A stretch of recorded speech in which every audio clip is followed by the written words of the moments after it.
হয়ে গেছে আমাদের butter chicken, delicious butter chicken.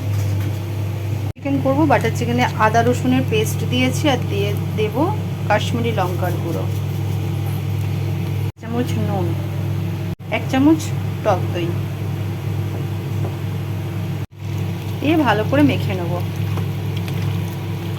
হয়ে গেছে, ঢাকা দিয়ে কিছুক্ষণ রেখে দেবো। চিকেনগুলোকে একটুখানি ভেজে নেব।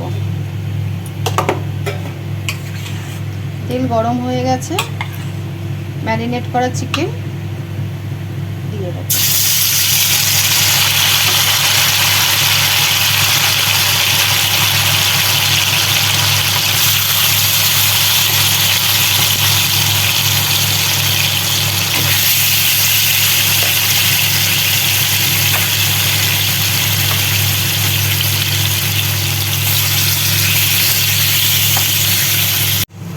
অন্য একটা পাত্রে 4টে টমেটো কিউব করে দিয়েছি, 2 পিস পেঁয়াজ, অল্প কটা কাজু, একটু কাশ্মীরি লঙ্কা, এটা দিয়ে একটু মিক্স করে নেব।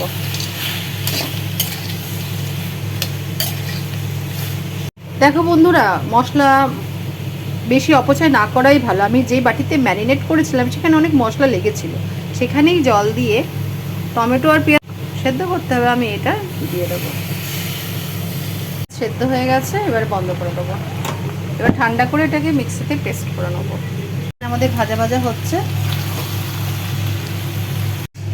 ওই সেম প্যানেই আমরা বাটার দিয়ে দিয়েছি, দিয়ে পেস্ট করা টমেটো আর পেঁয়াজটা দিয়ে দিলাম। গ্রেভি একটু গরম হয়েছে, দিয়ে দেবো একটুখানি কাশ্মীরি লঙ্কার গুঁড়ো, একটু মিষ্টি, সামান্য নুন দিয়ে মিক্সড করে নেব।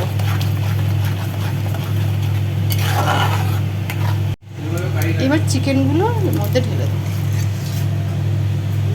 দিয়ে মিক্সড করে দেবো। চিকেন ফুটছে, দিয়ে দেবো একটু গরম মশলা, দিয়ে দেবো একটু কসুরি মেথি।